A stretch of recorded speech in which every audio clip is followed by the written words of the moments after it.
Des ovnis se sont-ils écrasés sur Terre? Avons-nous eu un contact avec des extraterrestres? Le gouvernement américain dissimule-t-il une énorme conspiration sur les ovnis? Derrière moi se trouve l'une des bases militaires les plus secrètes au monde, au fin fond du désert du Nevada. Le terrain d'essai de Groom Lake, également connu sous les noms de Zone 51 ou Dreamland, a abrité de nombreux projets secrets américains depuis la Seconde Guerre mondiale. Toutefois, depuis quelques années, des rumeurs bien plus inquiétantes circulent. Le gouvernement y financerait des recherches portant sur des engins extraterrestres récupérés après s'être crachés sur notre planète. Aujourd'hui, à partir d'éléments fournis par du personnel militaire de haut niveau, des ingénieurs et des scientifiques, nous pouvons révéler en exclusivité la technologie OVNI qui est développée ici, derrière moi. Il s'agit d'une chose que le gouvernement américain s'efforce de dissimuler depuis un demi-siècle. La véritable histoire qui se cache derrière Dreamland. Je suis convaincu, m'appuyant sur mes recherches et sur les personnes que j'ai rencontrées au sein du renseignement, que le gouvernement américain est effectivement en possession d'engins correspondant aux descriptions que l'on trouve dans de nombreux rapports OVNI.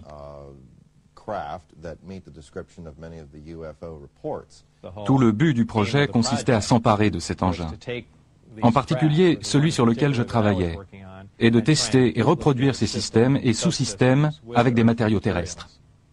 Je suis absolument persuadé, de façon définitive, que nous avons retrouvé des vaisseaux extraterrestres, que nous avons eu des contacts avec des extraterrestres. Nous sommes en communication avec eux d'une manière ou d'une autre, car nous avons caché des cadavres et des engins extraterrestres. Je me trouvais à ce moment-là sur la plateforme du camion radar. C'était la nuit et je regardais le ciel parce qu'il y avait des soucoupes volantes. A-t-on retrouvé des cadavres d'extraterrestres? Pas des cadavres. 4 extraterrestres, vivants et en bonne santé. 4 extraterrestres bien vivants. 4 spécimens d'extraterrestres, vivants et en bonne santé, absolument. Ils sont là. Quelle que soit son origine et la forme qu'elle adopte, il y a une intelligence étrangère qui magouille quelque chose sur notre planète. Je crois que les coups de gueule de beaucoup trop de gens viennent de là. Ils nous ont menti trop longtemps. Un tas de gens ont volé l'argent légitimement destiné à la sécurité nationale afin de perpétuer cette dissimulation. Ils ont mené des intrigues visant à désinformer la population américaine et probablement aussi des populations en Europe. L'Air Force sait qu'un ovni s'est craché, que des cadavres d'extraterrestres furent retrouvés et qu'un appareil décolla pour donner la chasse à l'ovni et ne revint jamais. Ils savent que nous nous intéressons à l'affaire la plus importante de tout le millénaire. Établie sur un lac asséché dans une région reculée à 128 km de Las Vegas, la zone 51 n'est qu'une partie de l'immense base Air Force de Nellis qui présente à peu près la taille de la Suisse. Elle fut commanditée dans les années 50 par le président Truman pour servir de site top secret où l'on développerait et testerait la nouvelle génération américaine d'avions d'après-guerre. Durant la fièvre technologique des années 50, la base abrita rapidement les engins volants les plus exotiques de cette époque. Plus récemment, c'est l'endroit où l'avion furtif F-117 fut élaboré et où il effectua ses vols d'essai.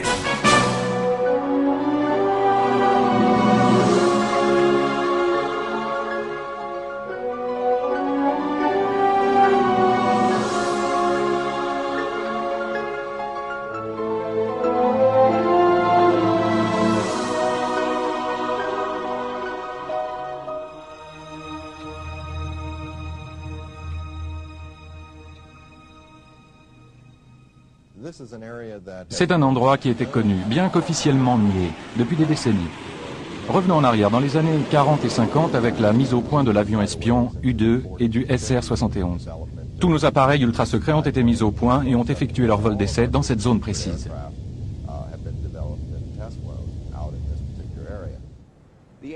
Le A-12, de sa naissance à son abandon, n'effectua des manœuvres qu'à partir de 2 endroits. La zone 51 de Groom Lake était son affectation d'origine. Le premier appareil y fit son apparition en janvier 1962 et le dernier la quitta le 21 juin 1968. L'US Air Force nie l'existence de la zone 51 malgré les films montrant la base et des photos d'un satellite russe que nous avons obtenu sur lesquels on voit clairement des hangars et une immense piste d'atterrissage s'étendant en travers du lac. Si son existence a toujours été démentie, la base s'est cependant développée depuis les années 50. Désormais, plusieurs charters de passagers y atterrissent chaque jour, amenant des centaines de travailleurs à la base.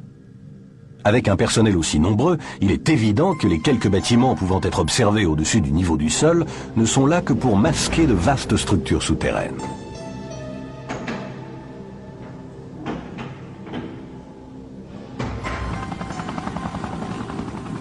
Le dispositif de sécurité mis en place est sans précédent et le secret est primordial. Depuis la fin des années 50, les militaires ont confisqué des centaines de milliers d'hectares de terrain environnant la base.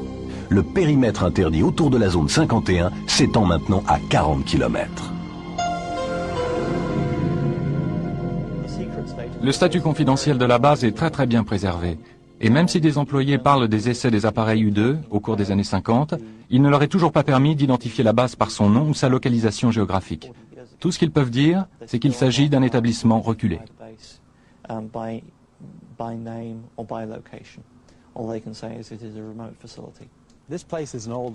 Cet endroit est un vieil anachronisme datant de la guerre froide. Il nous ramène au temps jadis, et du fait que les militaires continuent à le traiter comme un établissement top secret, dénué d'existence, il attire l'attention. Évidemment, tout le monde veut savoir ce qui s'y passe. Aucun doute. La zone et ses équipements existent bel et bien. Le gouvernement en a très peu dit à leur sujet dans le passé. Qu'il s'agisse des essais du U-2 ou du SR-71, ou encore du bombardier furtif. Les gens ont oublié que plus de 20 millions de dollars ont été dépensés pour la mise au point du bombardier furtif, et qu'il fallut attendre plus d'une décennie pour que son existence soit seulement annoncée. Voilà ce qu'on peut trouver au sujet de Groom Lake.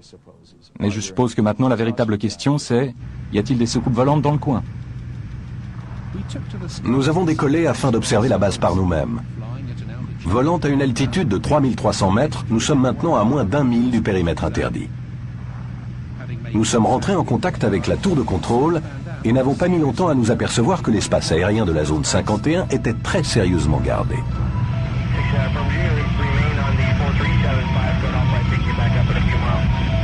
We're just curious, is there any activity today out at the Groom Lake area? Any activity where, sir? Out at the Groom Lake area. Lake Mead 69, I don't have any of that information available. Control on guard. When working runway mall, squawk altitude, acknowledge with an identity. The Ellis approach controller now is just getting a little concerned that we're getting close now. Nous venons juste d'être frôlés par 2 chasseurs F-16. Ils sont passés devant nous à une allure de Mach 1,6 environ. Ces gars ne rigolent pas. Ils ne veulent pas qu'on soit là. D'ailleurs, il y en a un autre qui vient de passer devant nous. Ou ils essaient de nous faire quitter la zone au plus vite, ou ils veulent nous forcer à atterrir. Et en voilà encore un autre. Waouh, il est passé vraiment près, juste à notre droite. Je dirais qu'il était à moins d'1,6 km, 2,4 km. Dis donc, on peut les voir, c'était dingue les gars, ils ont un GPS GCAS à bord et ils ont donc clairement un contact radar avec nous. Il est passé vraiment très près.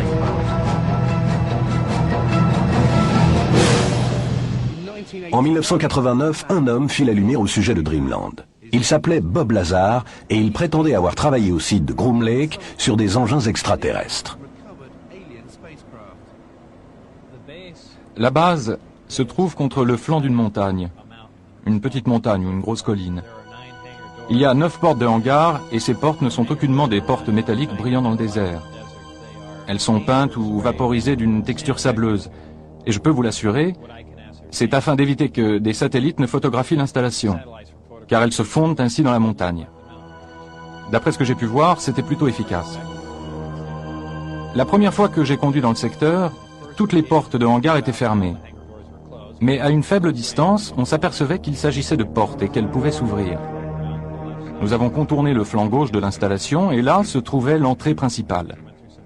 Nous avons passé plusieurs portes et le contrôle de sécurité, puis nous avons pénétré dans ce qui ressemblait à un bâtiment gouvernemental typique.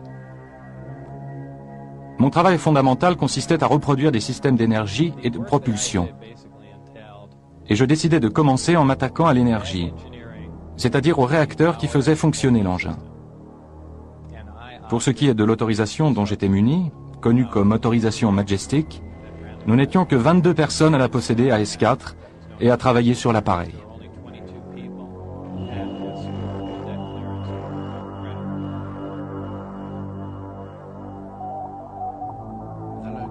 L'endroit où il travaillait à la zone 51 s'appelait S4 et se trouvait à Papoose Dry Lake Bade, à quelques minutes de Groom Lake.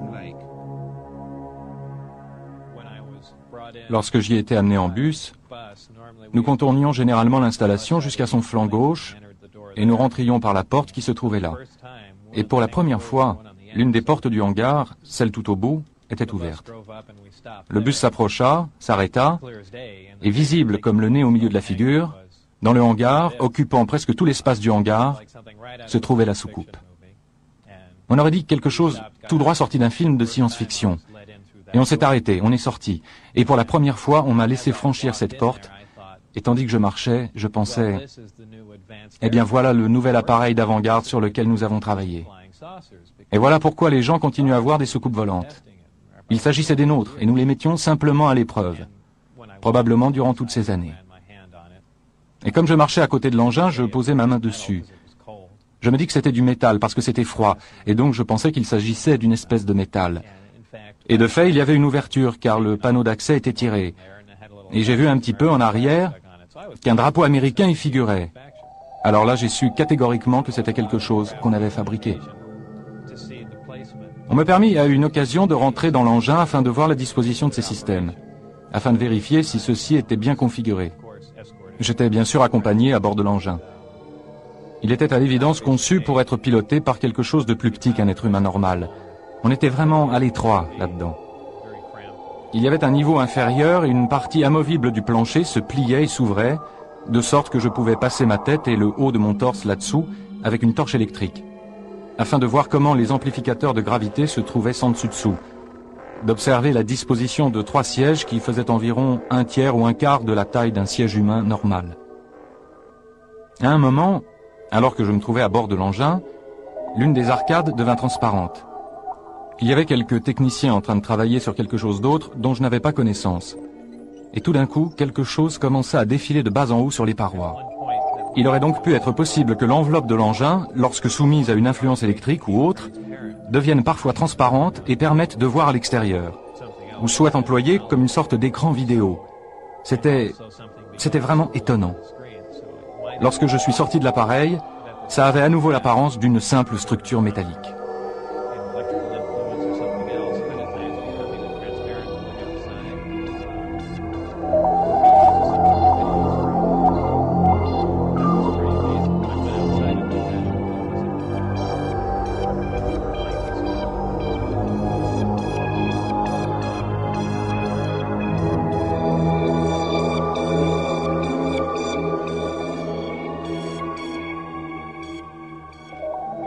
Des tas de gens disent « Eh mon vieux, ça a dû être excitant de rentrer là-dedans », et je réponds toujours que ce n'était pas le cas. C'était une sensation très inquiétante. On avait vraiment l'impression que... Parce que c'est tellement... Je sais que ça peut avoir l'air bête, mais ça n'avait rien d'humain là-dedans. Il n'y avait aucune arrêt de vivre, c'était comme si tout avait été fait en cire, puis un peu chauffé et ensuite refroidi. Toutes les choses possédaient des courbes lisses, même les sièges avaient l'air de fusionner avec le sol. On aurait dit que tout l'engin avait été moulé par injection.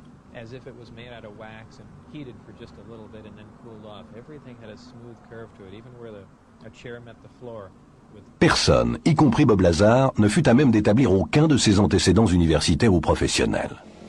En 1990, il fut condamné comme entremetteur et déclaré en faillite. Au tribunal, il décrivit simplement son activité comme celle d'un technicien photo établi à son compte. Lazar est-il un imposteur? Travailla-t-il à S4? Ou fut-il employé par les militaires afin de faire circuler certaines informations sur la base?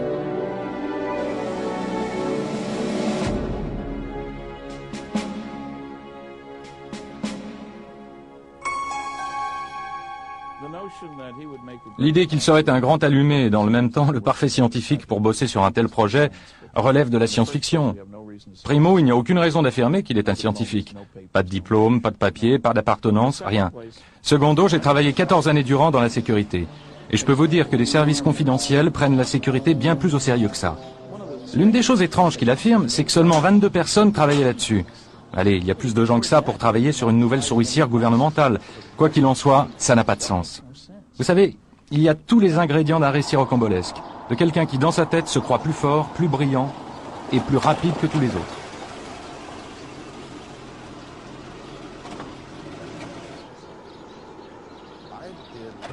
J'ai fait un tas de recherches au sujet de Bob Lazar. Je l'ai réellement rencontré. J'ai obtenu une copie de son formulaire, dit W2, l'un des documents IRS liés au salaire. Son formulaire spécifique indiquait qu'il travaillait pour le service américain du renseignement maritime. Mon enquête sur ce document et sur les affirmations que fit Bob Lazar forme le résultat de recherches très strictes et très rigoureuses. Je contactai le département américain du renseignement maritime et vérifiai qu'en effet, ils étaient certainement responsables de l'émission de ce formulaire W2. J'examinai la question auprès du service des recettes fiscales. Voici ce qu'ils m'ont dit. Leurs mots exacts furent « ça a l'air vrai ». Ils me dirent qu'il s'agissait d'un document authentique, pas de quelque chose de contrefait. Il y avait un tas de nombre de numéros de contrat et autres figurant sur le document. Et lorsque je fis des recherches sur ces derniers, il s'avéra qu'il s'agissait de numéros recensés hautement confidentiels. D'ailleurs, le service des recettes fiscales se heurta à un mur lorsqu'il tenta de retrouver le véritable employeur associé au document.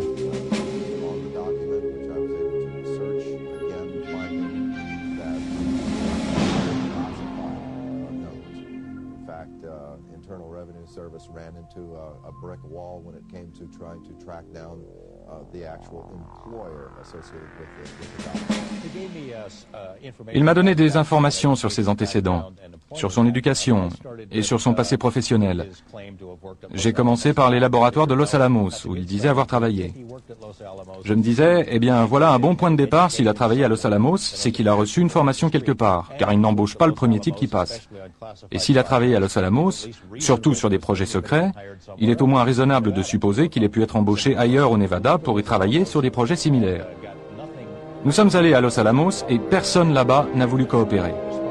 Il ne répondait pas à nos appels téléphoniques. Il disait « Nous n'avons pas d'informations sur Bob Lazar. Il n'y a rien dans les dossiers. » Je leur demandais « En êtes-vous vraiment sûr ?»« Oui, il n'y a rien dans les dossiers. » Je leur ai montré l'inscription dans l'annuaire que Bob Lazar avait gardée et qui prouvait qu'il avait bossé là. Je leur ai montré l'article de journal qui prouvait qu'il avait été là. « Êtes-vous certain de ne pas avoir un Bob Lazar ?»« Eh bien, peut-être avons-nous eu un Bob Lazar, voici un numéro d'identité, mais il ne travaillait pas pour nous. Il travaillait pour quelqu'un d'autre. » Fondamentalement, les laboratoires de Los Alamos ont tout fait, à chaque étape, pour me contrer dans ma démarche. Ils ne firent rien pour m'aider dans ma recherche d'informations sur Bob. Et je m'aperçus que c'était chaque fois la même chose, à chaque étape de mes tentatives pour vérifier son passé. Je suis celui qui ne pouvait fournir aucun papier officiel sur moi-même, et je l'ai fait savoir.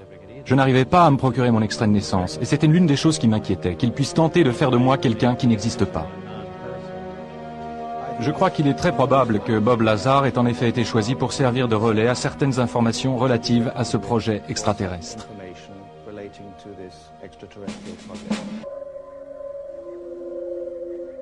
Un jour, Bob Lazar vit une soucoupe volante effectuant un vol d'essai dans le désert. Je fus emmené dans le hangar durant l'un des essais de courte durée, et l'engin se trouvait déjà à l'extérieur, à l'emplacement du lac. Il décolla silencieusement et se dirigea de ci de là durant quelque temps, puis se reposa au sol. Et cette chose immense était vraiment une merveilleuse vision. C'était comme voir une maison quitter tranquillement le sol. Vous ne pouvez imaginer l'énergie requise pour y parvenir, et sans aucun bruit du tout. Il y avait une sorte de communication audio avec l'engin, et donc je ne peux qu'en déduire que des humains se trouvaient à bord, et que d'une manière ou d'une autre, ils avaient réussi à s'installer dans ces petits sièges. À l'évidence, ils savaient comment manœuvrer les commandes qui s'y trouvaient, ou avaient inventé les leurs, ou les avaient améliorées avec quelque chose.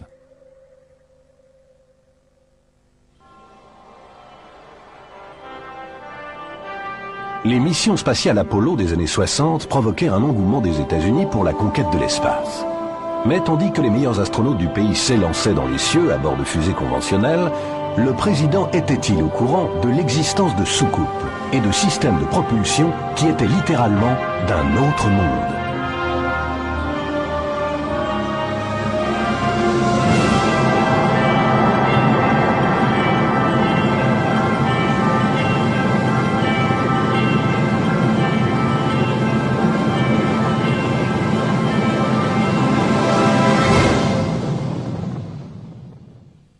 Le docteur Edgar Mitchell, membre de la mission Apollo 14 et le 6e homme à avoir marché sur la Lune, fit des recherches approfondies sur les prétendus crashs d'OVNI ainsi que sur le problème des contacts extraterrestres. Il a rencontré Lazar en 1991. Je tends à croire que son histoire est authentique à la base, qu'il a vu ce qu'il pensa être un engin extraterrestre et assista à des tentatives de fabrication et de reproduction de celui-ci. Je pense en revanche que son explication de ce qui se passe et la théorie qu'il met en valeur sont erronées. Ce qui, à mon avis, est crédible, c'est le fait qu'il se trouvait là-bas. De même qu'il est vraisemblable que depuis l'incident de Roswell en 1947, il y ait eu une dissimulation, qu'il se soit agi d'un véritable incident, qu'un programme d'enquête intensif, qu'un programme technique et une dissimulation soient associés à tout cela depuis cette époque.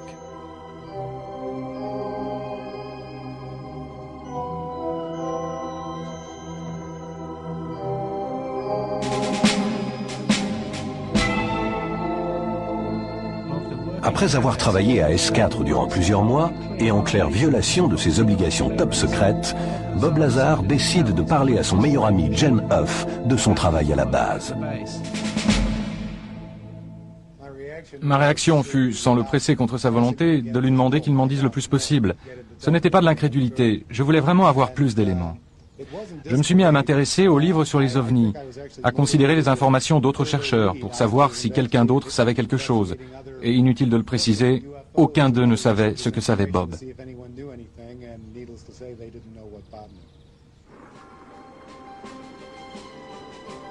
Un mois plus tard, en mars 1989, Bob Lazar va plus loin et décide d'emmener ses amis dans le désert pour les faire assister à un test de soucoupe volante.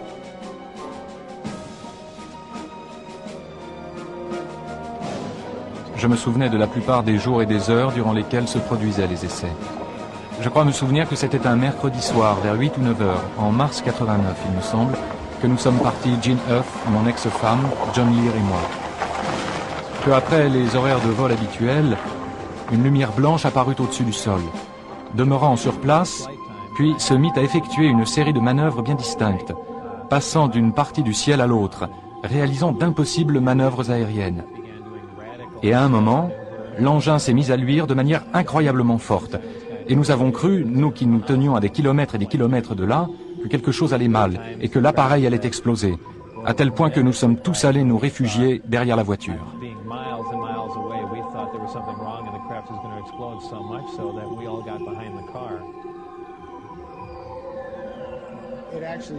Il s'est vraiment rapproché de nous. Il est descendu de la chaîne montagneuse, s'est dirigé vers nous et nous pûmes voir qu'il était en forme d'ellipse. Il ressemblait à quelque chose qui... C'est étrange à dire, ça ressemblait à une explosion qui commence à se produire et qui s'arrête, et se dissipe. La lumière est tellement vive que votre cerveau l'interprète comme une explosion sur le point de se produire. Lors de sa troisième visite nocturne pour observer les soucoupes volantes en compagnie de ses amis, Bob Lazar fut arrêté. Il fut emmené à un endroit inconnu pour y être interrogé et il ne retourna jamais à la zone 51. Ils menacèrent ma femme. Ils menacèrent de tuer ma femme. Ils dirent que rien ne les arrêterait. Ils dirent qu'ils pensaient avoir été très clairs. Ils ne pouvaient croire que j'avais emmené des gens avec moi pour leur montrer un vol d'essai, et moins encore que je leur avais confié des informations relatives à ces mêmes vols. Et ils voulaient savoir ce que j'avais dit d'autre et à qui je l'avais dit. Des agents de sécurité de l'AFI, le bureau d'enquête fédérale, furent aperçus en train d'effectuer des contrôles de sécurité inopinés dans sa maison. Il n'y a aucun doute pour les proches de Bob qu'il avait été placé sur écoute téléphonique. Je veux dire que des choses étranges se produisaient sur la ligne de Bob et qu'elles continuent encore aujourd'hui.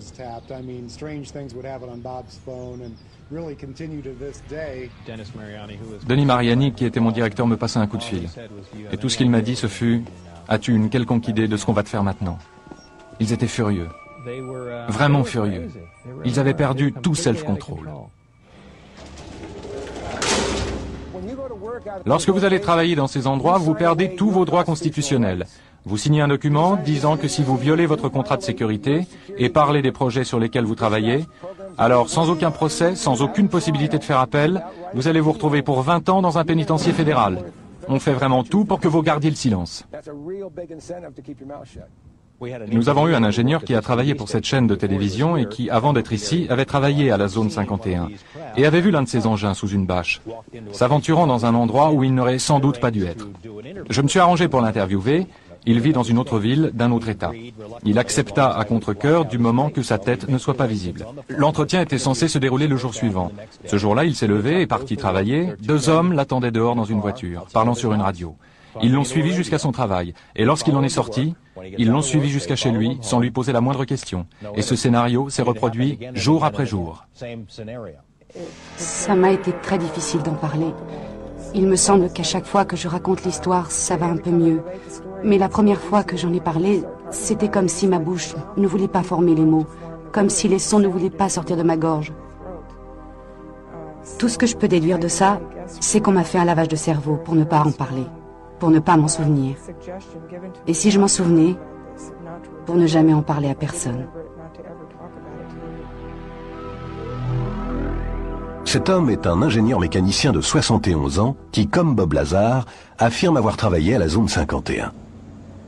Il commence à travailler dans les années 50 sur un simulateur de soucoupe volante conçu pour l'entraînement des pilotes américains. Il affirme avoir reçu la permission de nous parler de certains aspects de son travail, mais nous a demandé de ne pas révéler son identité. Nous avons récupéré une soucoupe extraterrestre.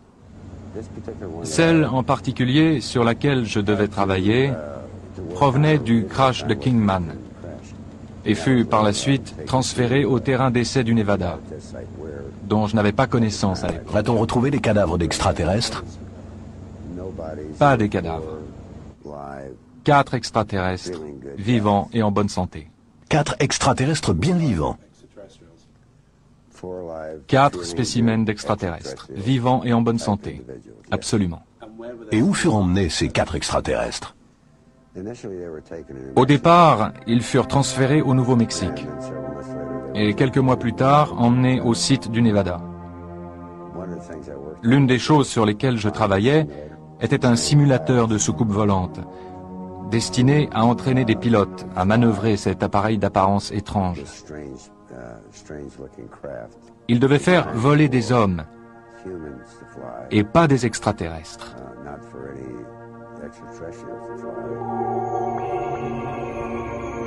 Le plus incroyable, c'est qu'il affirme avoir travaillé à la zone 51 sur ce projet de simulateur en compagnie d'un extraterrestre, dont le nom de code était Jarod, et ce, pendant 16 ans. Jarod est un extraterrestre gris d'environ 1,50 m. Sa seule fonction est celle de traducteur scientifique. C'est tout. Si nous voulions remplacer quelque chose à eux par quelque chose à nous, ils devaient être d'accord. Si j'avais une question, voyez-vous, et que je me demandais comment la lui poser, il savait déjà que je l'avais en tête et possédait déjà la réponse. Et lorsqu'il répondait, c'était avec ma propre voix, sans que j'aie même à ouvrir les lèvres. Il est possible que lui et quelques milliers d'autres travaillent sur le projet, ici ou ailleurs. Quelques milliers d'autres gris. Quelques milliers d'autres gris, semblables à lui. La ville la plus proche de la zone 51 est Rachel, où n'habitent que 150 personnes et où se trouve le bar-grill le plus célèbre du Nevada, le Little Ale Inn. Les habitants ont vu leur halte pour routier devenir le centre ovni et extraterrestre de toute l'Amérique. Les touristes se précipitent à Rachel pour scruter les cieux dans l'espoir de voir une apparition. Malgré tout le tapage, les apparitions d'étranges lumières dans le ciel se poursuivent. Chuck Clark, qui habite ici, a observé de nombreux phénomènes inexplicables. L'observation la plus remarquable que j'ai faite au cours des 3 dernières années s'est produite il y a 2 ans, en février 93. J'ai vu un objet brillant monter à la verticale depuis le côté sud de la zone 51, là où se trouverait le S4, et demeurer suspendu dans le ciel, immobile, durant une dizaine de minutes, puis se mettre à redescendre lentement. Tout cela s'est passé alors que je pensais voir une fusée éclairante tirée par un mortier. Je peux entendre des jets en bruit de fond. Je vais faire un petit zoom arrière. Ça se trouve juste au-dessus du ranch de Steve Medlin, juste ici, sur la route 375. C'est juste au-dessus des cimes. Puis il descendit vers la ligne des crêtes. Il se trouvait face à la colline d'où il avait surgi. Cette colline était environ à 20 km de l'endroit où je me trouvais. L'OVNI s'approcha à quelques mètres du sol, à la base de la colline, stationna momentanément, ce qui pourrait coller avec le comportement d'une fusée éclairante partant calme. Mais soudain, il s'est mis à partir en flèche vers l'ouest, franchit plusieurs kilomètres en 1 seconde, ou 1 seconde et demie, puis s'arrêta net à environ 9 mètres du sol. Stationna juste assez longtemps pour me permettre de régler mes jumelles, durant peut-être 2 secondes, puis il disparut d'un coup.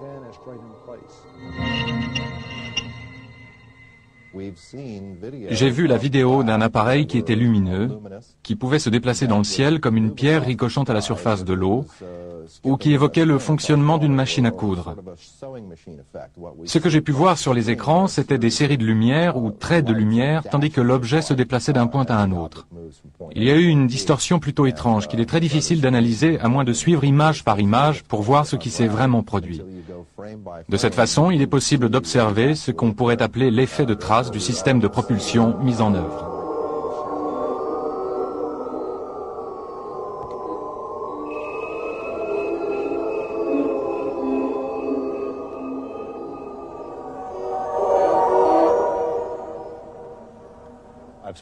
J'ai parlé à plusieurs personnes qui avaient vu des ovnis ou des engins en forme de soucoupe sur le site. Un procureur qui habite en ville en a vu une. Il l'a vit atterrir à l'extérieur des limites de la zone 51.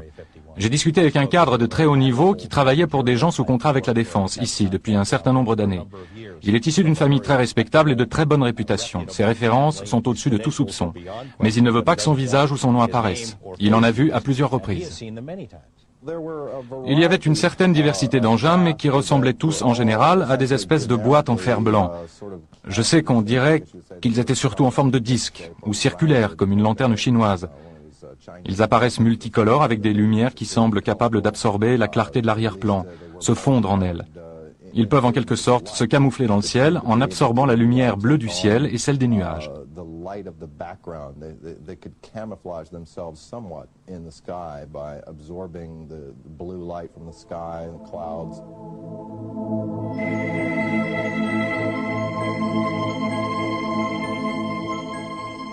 Que sont ces lumières dans le ciel? S'agit-il vraiment de soucoupes volantes? Nous avons demandé au physicien de la marine américaine et expert en ovni, le docteur Bruce Maccabee, d'analyser la vidéo. À première vue, ce qu'on observe, ce sont des lumières, des objets lumineux effectuant des mouvements à une certaine distance. On ne voit pas vraiment d'appareil structuré. Une partie du document vidéo, une très petite partie de ce que j'ai vu, semble présenter des lumières faisant d'étranges choses, comme faire du surplace, aller rapidement à un autre endroit, se déplacer lentement puis sautiller un petit peu. J'en ai conclu que ce ne sont pas des engins fabriqués par l'homme. Peut-être appartiennent-ils à d'autres êtres. Clairement, ils ne sont pas fabriqués sur Terre et doivent donc venir d'ailleurs. Comment ils sont venus ici, à qui, entre guillemets, ils appartiennent, je ne le sais pas. L'hypothèse extraterrestre est parfaitement recevable. Tous les arguments qui sont avancés et qui disent qu'il ne peut s'agir d'êtres venant d'un autre système solaire, d'une autre galaxie, parce qu'ils ne pourraient pas se déplacer jusqu'ici, ces arguments ne tiennent pas matériellement. En effet, nous pourrions nous donner les moyens, en temps et en argent, ainsi que le désir nécessaire pour effectuer des voyages dans d'autres univers. Ainsi, il est certain que ces autres intelligences, quelles qu'elles soient, nous dépassent de loin en termes de technologie. Il revient. Il fait une boucle. Il fait une boucle. Ce que je vais maintenant vous montrer, c'est une version améliorée par l'ordinateur de ce que vous venez de voir. Et nous allons examiner l'un des endroits où apparaît l'OVNI, dans le coin à gauche, allant à droite, puis revenant. C'est tout ce que nous verrons. Nous le verrons refaire cela encore et encore. Cette partie de l'image est extraite de l'image dans son ensemble et je la laisse simplement s'afficher. Et cela va et vient sans cesse, cela se répète. Or, si nous faisons un arrêt sur image, voici l'ombre et voici l'OVNI. Et donc nous avons à la base un triangle avec un côté et 2 angles. Et du coup, je peux calculer la position de l'OVNI en 3 dimensions. Il est situé à environ 2100 mètres de la caméra. Et donc, Bruce, à la suite de cet examen, ce que nous avons là est un véritable ovni. Oui, il y a un objet à 2100 mètres de là, un objet qui n'est pas humain, d'une taille de 9 mètres, un véritable ovni.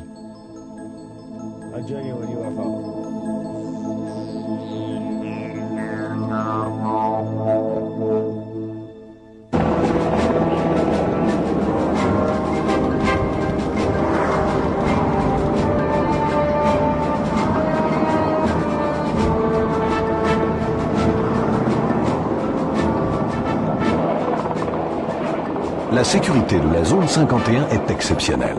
Tout le périmètre est surveillé par des caméras et des détecteurs de mouvement. des patrouilles de gardes armés à bord de jeeps et d'hélicoptères de combat sont déployés afin de décourager quiconque s'approche des limites du terrain. Nous nous sommes aventurés au fin fond du désert à 130 km de Las Vegas. Parcourant la route récemment rebaptisée route extraterrestre, nous sommes partis observer par nous-mêmes la base la plus secrète de tous les États-Unis. L'unique voie d'accès menant à la base est une piste poussiéreuse de 16 km répondant au nom de Groom Lake Road. Toute personne s'approchant des abords peut aisément être repérée à des kilomètres. Et comme on nous l'a dit, tous nos déplacements furent enregistrés par les patrouilles et les caméras au sommet des collines.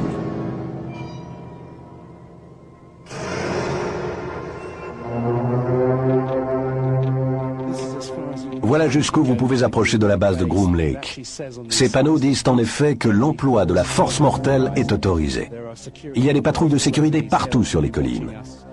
Elles nous ont observés pendant l'heure qui vient de s'écouler. Il y a des détecteurs de mouvement, des caméras de sécurité, et si je franchis cette ligne, je serai immédiatement arrêté, emmené au poste de garde, et j'y subirai un interrogatoire pouvant durer jusqu'à 1 semaine. Dès que vous franchissez la ligne au-delà de ce panneau, vous perdez tous vos droits.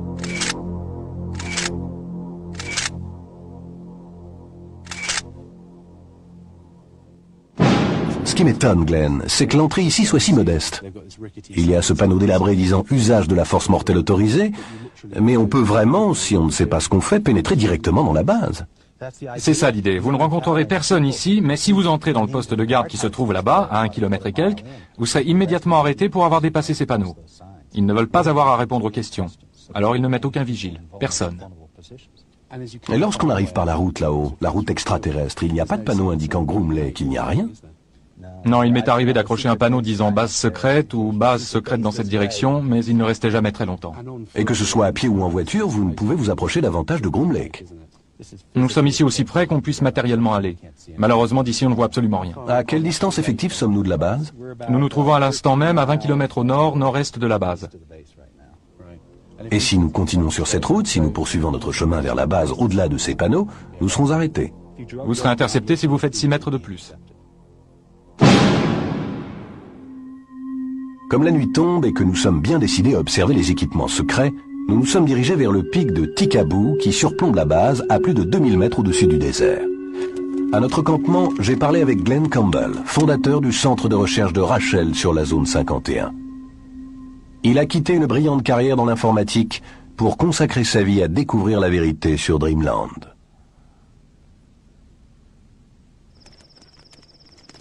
C'est une très grande installation, aussi grande que l'État du Connecticut. Il y a un tas de zones inconnues, inexplorées, où vous pourriez stocker tout ce que vous voulez. La zone 51 est simplement la plus connue des bases secrètes, un vaste complexe pouvant abriter des tas de choses différentes dont nous ne savons rien. Mais en fait, il n'y a pas de clôture ici. Et pourtant, lorsque vous franchissez cette ligne, ils le savent. C'est simplement marqué par des poteaux oranges, espacés de quelques dizaines de centimètres les uns des autres. Il est facile de franchir cette ligne, mais dès que vous le faites, ils le détectent et partent à vos trousses. Il s'agit d'une frontière militaire très sérieuse, pas d'un endroit pour touristes. Les militaires n'ont jamais dit « il n'y a pas d'OVNI ». Ils n'ont jamais franchement nié aucune des histoires qui circulent au sujet de la zone 51. Ça aurait été si simple, lorsque ces histoires de Papoose Lake sont apparues, si simple pour les militaires de dire tout simplement « regardez, nous n'avons rien ici ». Ils auraient pu accueillir quelques journalistes dans la zone et leur montrer « rien ici ». Les militaires n'ont pas choisi cette solution. Ils ont fait de l'obstruction, ils sont restés muets, et c'était la pire des choses à faire. À 3 heures du matin, nous entamons notre ascension finale vers Tikaboo. Il nous faut atteindre le sommet avant le point du jour, afin de voir la base éclairée pour ces vols d'essai nocturnes. Même la nuit, le vrombissement des jets rompt le silence du désert.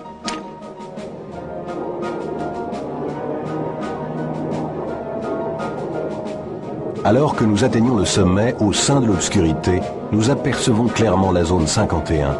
Nous voyons briller au loin les feux de la piste d'atterrissage.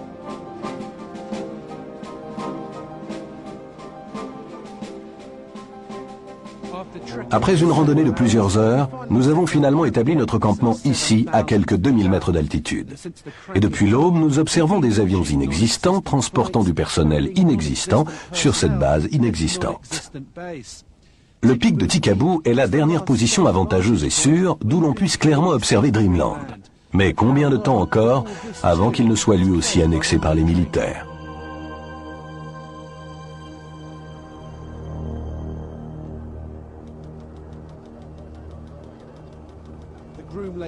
Le mystère de Groom Lake continue. Nous avons suivi hors de la base secrète les avions qui transportent le personnel et ils ont atterri ici, à l'aéroport McCarran, juste à la sortie de Las Vegas. Il y a apparemment un peu plus d'une douzaine de vols qui chaque jour amènent et ramènent le personnel de la base la plus secrète de toute l'Amérique.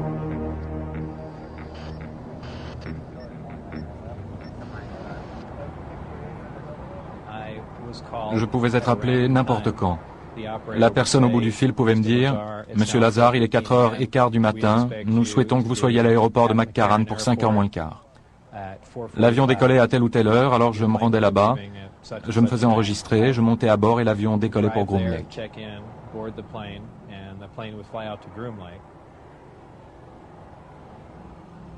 Alors que les employés de Groom Lake se dirigeaient vers leur voiture, nous avons tenté de pénétrer dans l'aérogare. Arrêtez-vous immédiatement. Pourriez-vous m'indiquer quelqu'un de la base qui pourrait me fournir des renseignements? Ok, voilà ce que je vais vous dire. Vous violez une propriété privée. Vous violez une propriété privée. Vous êtes de notre côté de la porte. Et je vous conseille maintenant de quitter les lieux immédiatement. Est-ce la propriété du gouvernement? Faites ce qu'on vous dit. C'est une propriété privée, vous la violez. Veuillez quitter les lieux. Est-ce la propriété du gouvernement ou est-ce juste privé? Pas de commentaires. Vous violez la loi. Ok. Qui essayez-vous d'embrouiller, mon gars? J'essaie juste de trouver... Vous me racontez des foutaises. Tirez-vous. Vous pourriez nous orienter vers quelqu'un pouvant nous donner des éclaircissements. Au revoir. Tandis que nous sommes expulsés de l'aéroport, un autre vol Jeannette décolle en direction de Groom Lake.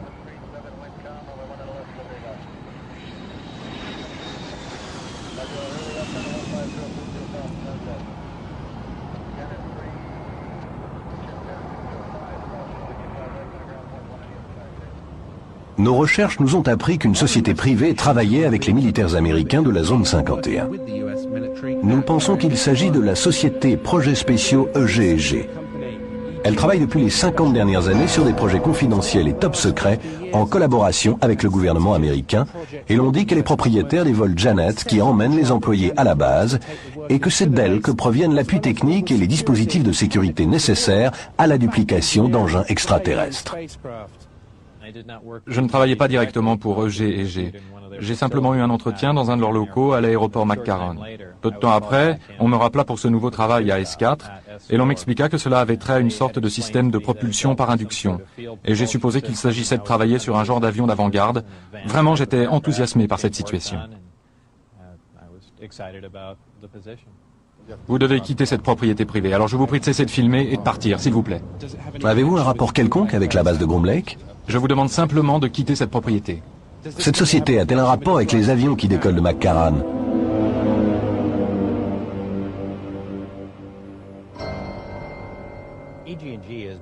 Le G&G a été la principale société civile sous contrat avec Groom Lake, pratiquement dès le début.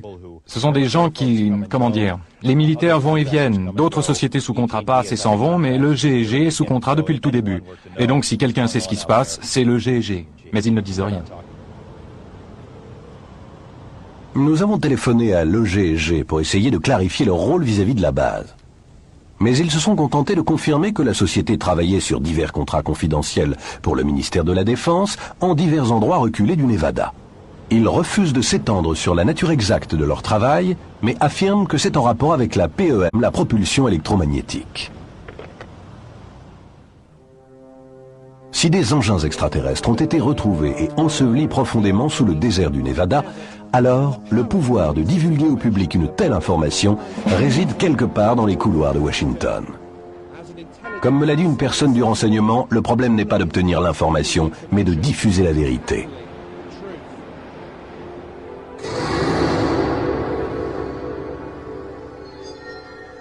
Observe-t-on des engins extraterrestres au-dessus de Groom Lake ou s'agit-il d'appareils fabriqués par l'homme?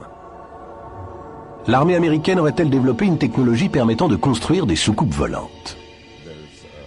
Il y a beaucoup de choses qui tiennent debout dans ce phénomène OVNI, dans cette histoire d'intelligence extraterrestre. Il y a là quelque chose qui n'a rien de nouveau pour les militaires américains.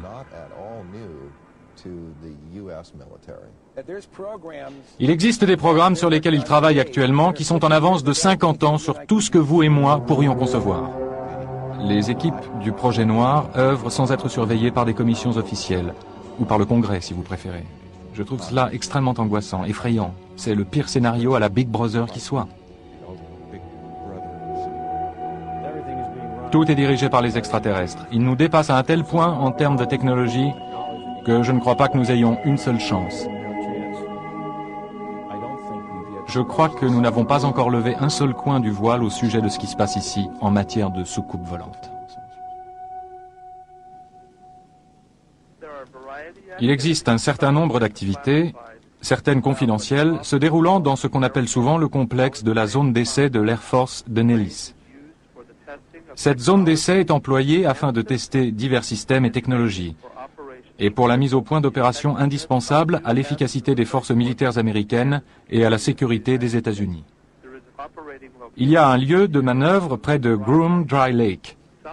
Certaines activités et opérations spéciales réalisées sur la zone d'essai de Nellis, à la fois présentes et passées, demeurent confidentielles et ne peuvent être commentées.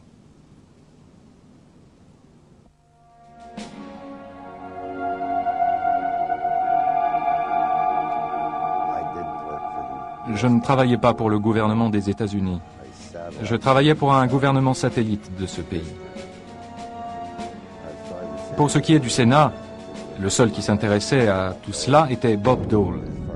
En ce qui concerne les présidents, les seuls que j'ai rencontrés dans les installations depuis les années 50 et 60 furent Nixon et Bush.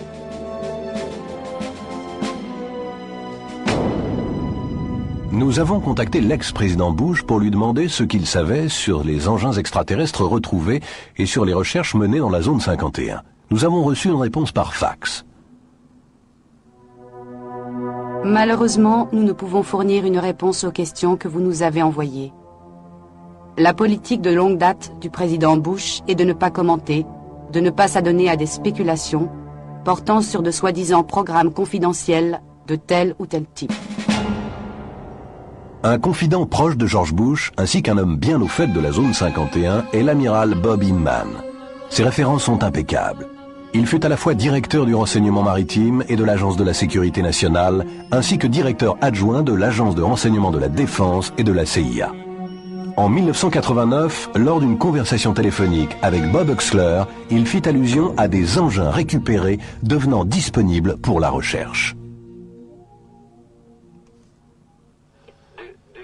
Envisagez-vous que certains des engins récupérés puissent jamais profiter à la recherche technologique, en dehors des cercles militaires?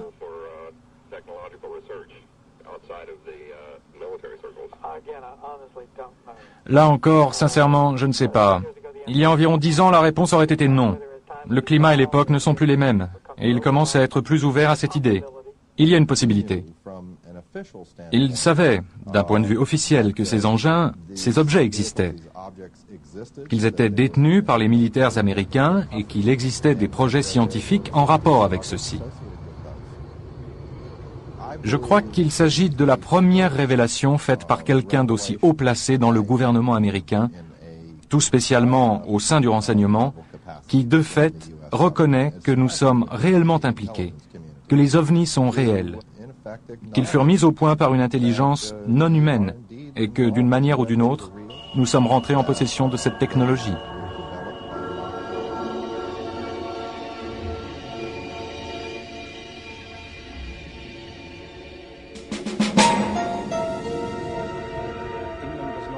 Inman ne révèle pas grand-chose. Il n'y a pas de référence, pas de mention d'ovnis, d'engins spatiaux, rien de ce genre. La conversation est centrée sur des engins récupérés, de la technologie et ainsi de suite. Mais l'amiral Inman était au courant du sujet et nous savons par son directeur adjoint, Tom King, qu'il n'était pas question de discuter publiquement de ces sujets. Des sujets dont s'entretenaient Uxler et Inman en raison des lois sur le secret national.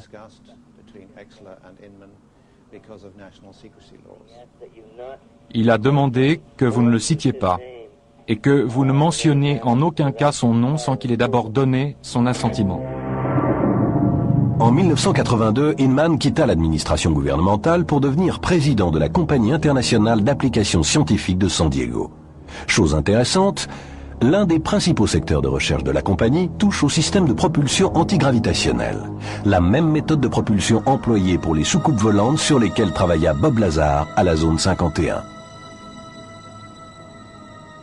Le Jane's Defense Weekly, un périodique de vulgarisation sur les questions militaires ou liées à la défense, publia un article au sujet de cette compagnie. Il y a un post-scriptum à cet article qui dit que toute personne croyant que la science de l'antigravité est trop hermétique, trop ésotérique même pour l'US Air Force, devrait prendre en compte les études sur la propulsion électrique entreprises par la Compagnie internationale d'applications scientifiques pour le laboratoire Phillips. Le premier objectif de cette étude était d'ébaucher des moyens matériels permettant de vérifier des théories portant sur le couplage par induction de forces électromagnétiques et gravitationnelles pour déterminer si elles pouvaient ou non s'appliquer à la propulsion aérospatiale. En termes plus simples, il s'intéressait à un système de propulsion antigravitationnel. Certains considèrent cela comme l'ultime saut quantique. Eh bien, c'est possible. 1, parce que j'ai vu le dispositif permettant d'y parvenir. Et 2, parce que c'est une théorie tout à fait applicable. La gravité déforme le temps. Et comme je le dis, ça n'est pas de la théorie. Nous savons que c'est vrai, et si vous l'employez pour infléchir espace et temps, lorsque vous vous retrouverez à votre point de départ, vous y serez entre les tic-tac d'une horloge.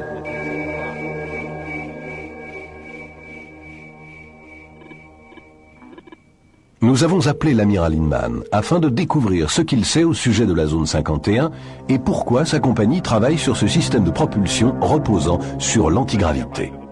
Allons droit au sujet qui vous intéresse. J'ai eu l'occasion, à divers postes que j'ai occupés, de poser la question: y a-t-il des preuves convaincantes? Quand j'étais vice-directeur de l'agence de renseignement de la défense, que j'étais à l'agence de la sécurité nationale, que j'étais à la CIA, j'ai eu plusieurs fois l'occasion, en chacun de ces endroits, d'aller demander: possédez-vous des preuves convaincantes de l'existence d'ovnis ou d'extraterrestres? Et la réponse fut toujours non.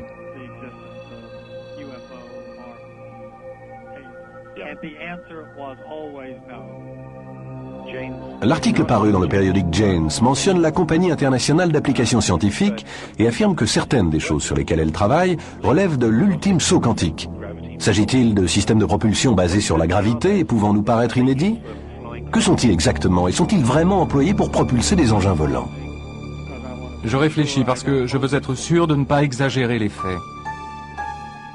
Nous sommes là sur un terrain un tant soit peu délicat. Depuis des années, je pense que certaines des premières allégations au sujet d'activités dans le Nevada il y a 15 ans pourraient très bien provenir des vols d'essais de prototypes de certains avions furtifs. Pour certains phénomènes, il y en a qui sont tout à fait scientifiques. Il y en a qui seront quelque chose d'aussi simple que des ballons météo partant à la dérive, qui se sont perdus et errent ça et là.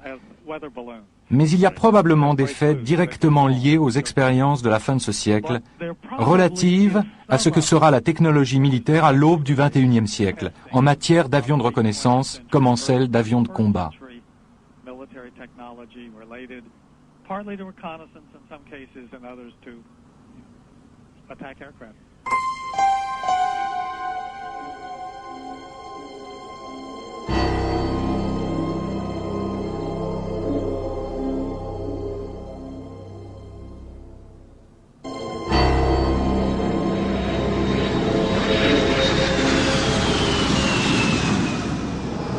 Voici la base Air Force de Nellis, l'une des premières installations militaires d'Amérique.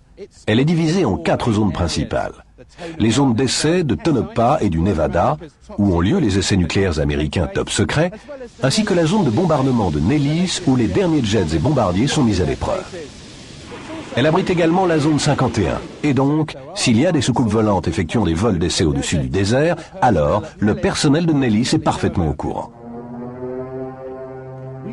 Nous avons été contactés par une ancienne opératrice radar de Nellis. Elle a confirmé avoir été témoin d'un test confidentiel de soucoupe volante dans la zone d'essai. Elle a quitté l'Air Force en 1985 et elle est trop effrayée pour révéler sa véritable identité.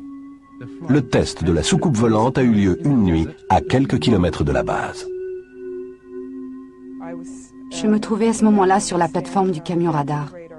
C'était la nuit et je regardais le ciel parce qu'il y avait des soucoupes volantes. La plus proche de moi, je pouvais l'observer à peu près dans le détail. J'étais avec un groupe de personnes et je n'en connaissais aucune, et aucune d'elles ne semblait connaître les autres, de sorte que c'était comme si nous étions tous très isolés. Personne ne parlait à personne, c'était très effrayant, parce que ce que je regardais était clairement quelque chose de très très confidentiel. Et il y avait 2 personnes qui parlaient dans un camion radar. Je pensais qu'il s'agissait d'officiers, bien qu'aucun d'eux n'ait d'insigne de grade ou d'insigne nominatif. Les manœuvres qu'elles exécutaient étaient très sophistiquées et je pensais qu'elles étaient pilotées par des extraterrestres, sachant exactement quelles manœuvres ils pouvaient effectuer.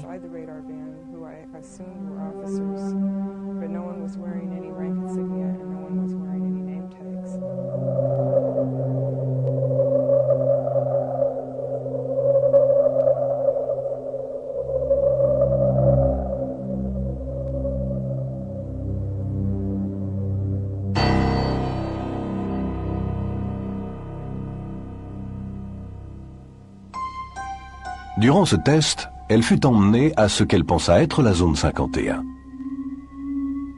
Nous avons été emmenés dans une installation médicale qui était très sophistiquée. Quelqu'un est venu et m'a emmené jusqu'à une salle d'examen. Et là, on me fit allonger sur une table en inox. Puis quelqu'un rentra dans la pièce, fit le tour de la table jusqu'à être près du côté droit de ma tête. Il me répéta d'une voix monotone et vraiment impassible: restez calme, restez calme, restez calme. Je m'aperçus alors qu'il était tout près de ma tête, qu'il tenait une seringue hypodermique cachée dans sa main. Il l'enfonça directement dans le côté droit de mon cou et il injecta son contenu directement dans mon cerveau. Il lui aura fallu 15 ans pour décider de livrer ces informations. Ça m'a été très difficile d'en parler. Il me semble qu'à chaque fois que je raconte l'histoire, ça va un peu mieux. Mais la première fois que j'en ai parlé, c'était comme si ma bouche ne voulait même pas former les mots. Comme si les sons ne voulaient pas sortir de ma gorge. Tout ce que je peux déduire de cela, c'est qu'on m'a fait un lavage de cerveau pour ne pas en parler, pour ne pas m'en souvenir. Et si je m'en souvenais, pour ne jamais en parler à personne.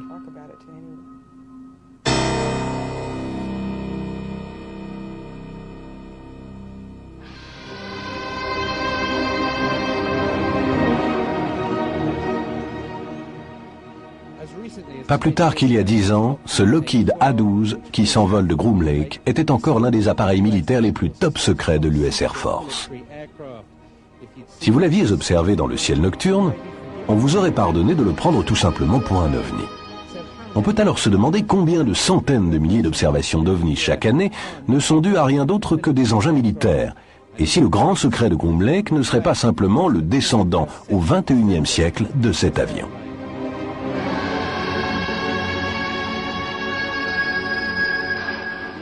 Le premier pilote d'essai fut Lou Schalk. La première fois qu'il a vu cet avion, il s'est frotté les yeux. Il s'est retourné, est sorti du hangar de production, puis est revenu sur ses pas. Il ne pouvait pas en croire ses yeux. Au départ, il comptait l'appeler El Salvador, et non Cygnus, pour la simple raison qu'en espagnol, cela veut dire « le Sauveur » ou « Jésus-Christ ». Tous les gens qui voyaient l'avion ne pouvaient en croire leurs yeux. C'était un avion à la Buck Rogers. Cet avion fut construit et conçu il y a presque 40 ans. 40 autres années plus tôt, l'objet volant le plus sensationnel était le Sikorsky P-35. Et encore 40 années avant, c'était le ballon dirigeable. Alors on peut dire que la technologie ne s'est pas tourné les pouces. Il y a donc de très grandes chances pour ce que nous observons en fait d'OVNI soit un moyen de transport du XXIe siècle dû à l'homme.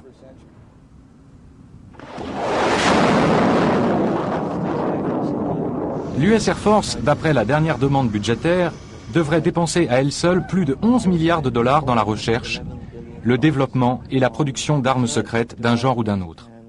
C'est bien supérieur aux dépenses de toute la recherche et production militaire de n'importe quel autre pays du monde.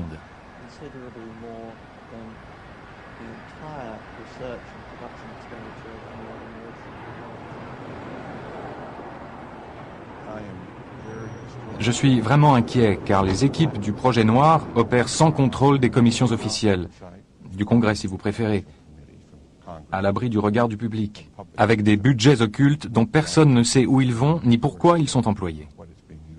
Je trouve cela extrêmement angoissant, effrayant, le dernier cri d'un scénario à la Big Brother.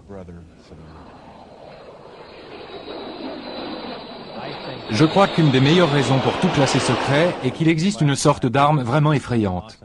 Pensez maintenant à la quantité d'énergie que peut dégager ce dispositif de guerre si vous voulez le voir sous cet angle, et il est à l'évidence muni d'une arme potentielle. Imaginez simplement la possibilité de déployer quelque chose de ce genre d'une manière virtuellement instantanée, n'importe où dans le monde. Vous avez un conflit au Moyen-Orient? Combien de temps cela vous prend pour y envoyer un porte-avions? Eh bien, ça prend un temps assez long. Et là, nous avons une arme effrayante qui vole, qui virtuellement peut aller n'importe où, d'une manière immédiate, et réduire un ennemi en cendres. Alors là, oui, c'est quelque chose qu'il faut garder secret. À n'importe quel prix, parce qu'il s'agit de quelque chose avec lequel vous pouvez presque conquérir toute la planète.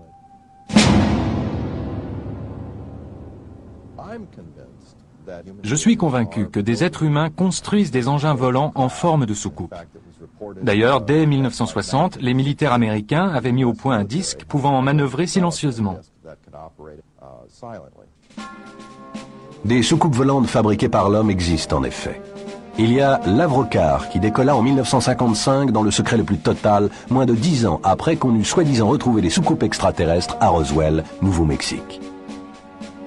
Un mémorandum de la CIA en 1955 affirmait que l'Avrocar était basé sur des recherches que menaient les scientifiques allemands durant la Seconde Guerre mondiale. Nous avons obtenu le seul film jamais réalisé sur les premiers vols d'essais top secrets effectués en 1960 au Nevada. Pourquoi a-t-on fait dans les années 50 cet essai militaire d'engins volants alors même que le projet Blue Book niait leur existence? Était-ce un moyen de cacher les véritables soucoupes extraterrestres testées aux alentours de la zone 51? Tout comme le projet Blue Book, l'Avrocar fut soudainement stoppé à la fin des années 60 après que des millions de dollars eurent été dépensés. Aucune raison ne fut fournie. Plus récemment, l'entreprise Lockheed Skunk de Palmdale, Californie, dévoila le projet Dark Star, un avion de reconnaissance sans équipage. Qu'on l'observe dans un hangar ou dans le ciel, il s'agit bien d'un objet volant non identifié. Je crois qu'il est temps que vous jetiez un œil à la dernière née des stars du monde de la reconnaissance aérienne. Mesdames et messieurs, je vous présente Dark Star.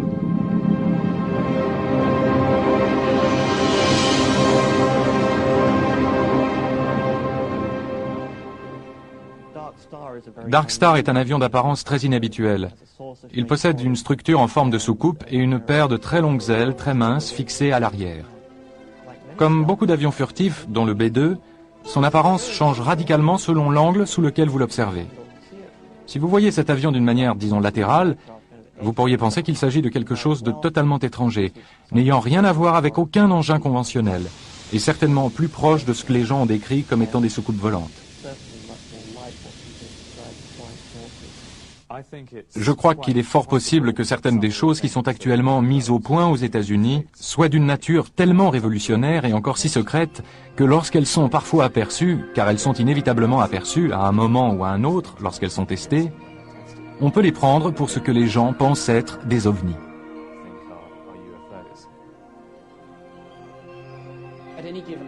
Systématiquement, à tout moment, la technologie que nous possédons est de 5 ou 10 ans en avance sur la technologie dévoilée au public. Mais ce genre de choses ne vole pas au-dessus des têtes des membres du public médusés. Elles volent exclusivement dans des zones d'essai bien précises, des zones dangereuses, et donc les choses qu'on nous décrit comme des ovnis ne sauraient être les nôtres. Nous avons enquêté sur Dreamland durant plus d'une année. Bien que nous n'ayons pas vu de soucoupe volante ou de cadavres extraterrestres, nous avons vu des lumières dans le ciel et il ne pouvait s'agir d'avions, militaires ou non. Nous avons fait la preuve, sans l'ombre d'un doute, que la zone 51 et une vaste base souterraine à Groom Lake existent bel et bien. Nous avons vu des employés arriver et repartir en avion de cet établissement. Et nous avons parlé à des gens qui auraient travaillé à la zone 51, s'occupant de reproduire des engins extraterrestres récupérés. Nous avons vu de véritables images de soucoupes volantes créées par l'homme, à la fois d'origine américaine et d'origine russe. Et il y a des entrepôts dans tous les États-Unis qui contiennent des dossiers comme ceux-ci, pleins de rapports ovnis et de récits d'enlèvement par les extraterrestres. Toutes ces preuves sont-elles imaginaires? Je ne le pense pas. Comme nous approchons de la fin du millénaire, l'humanité va devoir faire face à l'effrayante réalité. Nous ne sommes peut-être pas seuls, et un nombre choisi d'officiels du gouvernement américain le savent depuis un certain temps.